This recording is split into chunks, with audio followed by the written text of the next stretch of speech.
പുട്ടൊക്കെ ബാക്കി വരുമ്പോൾ അല്ലാന്നുണ്ടെങ്കിൽ നമുക്ക് പുട്ടിന് കറിയൊന്നും ഇല്ല, അല്ലെങ്കിൽ കുട്ടിക്ക് ലഞ്ച് ബോക്സിൽ എന്തെങ്കിലും കൊടുത്തു വിടണം, രാവിലെ പുട്ടാണ്, അങ്ങനെയുള്ള സമയത്തൊക്കെ ഉണ്ടാക്കാൻ പറ്റിയൊരു റെസിപ്പിയാണ്.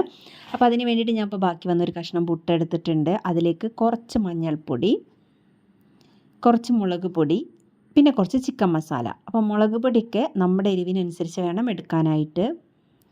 ഇനി ഇതിലേക്ക് ഒരു പുഴുങ്ങിയ മുട്ടയാണ്, അതൊന്ന് ഇതുപോലെ ഉടച്ച് ഈ പുട്ടും മുട്ടയൊക്കെ കൂടെ നന്നായിട്ട് തന്നെ മിക്സാക്കി എടുക്കുക.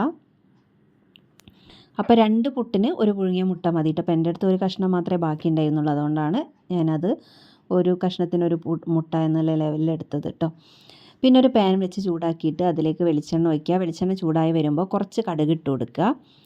പിന്നെ ചെറിയ ജീരകത്തിൻ്റെ ടേസ്റ്റ് ഇഷ്ടമുള്ളവരാണെങ്കിൽ ചെറിയ ജീരകം ഇട്ട് കൊടുക്കുക. അപ്പോൾ ഈ ഗ്യാസ് ട്രബിളിൻ്റെ പ്രശ്നമൊന്നും ഉണ്ടാവില്ല.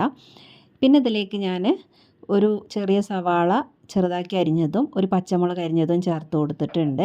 പിന്നെ നിങ്ങളുടെ അടുത്ത് വറ്റൽമുളക് ഉണ്ടെങ്കിൽ വറ്റൽമുളക് ചേർക്കാം കേട്ടോ. അപ്പോൾ എൻ്റെ അടുത്ത് വറ്റൽമുളക് ഇല്ലാത്തതുകൊണ്ട് ഞാൻ കുറച്ച് ചില്ലി ഫ്ലേക്സ് ചേർത്തിട്ടുണ്ട്. കുറച്ച് ഉപ്പിട്ട് നന്നായിട്ട് ഇതൊന്ന് വഴറ്റിയെടുക്കുന്നുണ്ട്.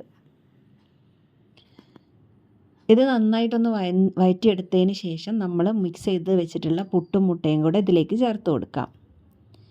ഇനി ഇതിലേക്ക് കുറച്ച് മല്ലിയിലയും കൂടെ ഇട്ടിട്ട് ഇത് നന്നായിട്ട് മിക്സ് ചെയ്തെടുക്കുക. നല്ല രീതിക്ക് തന്നെ മിക്സാക്കി എടുക്കുക കേട്ടോ. അപ്പോൾ ഞാനിപ്പോൾ ഒരു ഭംഗിക്ക് വേണ്ടിയിട്ട് വീണ്ടും കുറച്ച് ചില്ലി ഫ്ലേക്സും കൂടെ ചേർത്ത് കൊടുത്തിട്ടുണ്ട്. അത് നിർബന്ധമില്ല കേട്ടോ.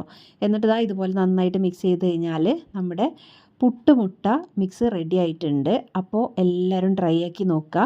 അപ്പോൾ ഇതുപോലെ ഈസി ആയിട്ടുള്ള ലഞ്ച് ബോക്സ് സീരീസായിട്ട് ഞാൻ വീണ്ടും വരും. അപ്പോൾ ചാനലൊന്ന് എല്ലാവരും സബ്സ്ക്രൈബ് ആക്കി വെച്ചോളേയും.